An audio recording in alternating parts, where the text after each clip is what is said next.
Imagine a system where when you criticize the government simply puts you in jail without a trial, without evidence, without any of it. It's essentially what the current administration is proposing in not so many words. If you think that what's going on with the debate about due process and immigration doesn't touch you because you're a natural born citizen or because you don't have any immigration issues, well, I got news for you.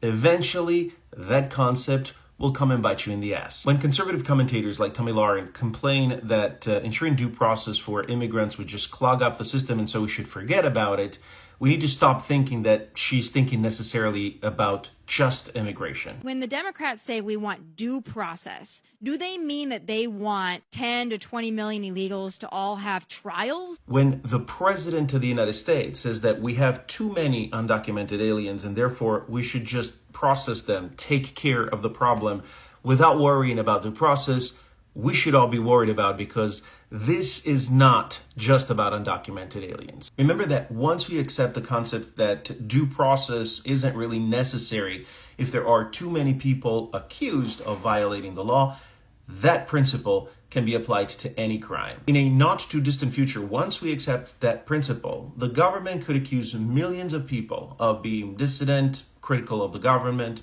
unpatriotic, you name it. Millions of people accused of that and just put in jail without due process. Why? Well, the government could say that it's simply in the best interest of national security and there's just too many of those unpatriotic criminals to process them the way the Constitution requires to be processed. This is a very dangerous slippery slope, and if you think it applies to a slice of life that doesn't affect you and therefore you shouldn't be worried about it, well, then I have a book of history that I think you should read.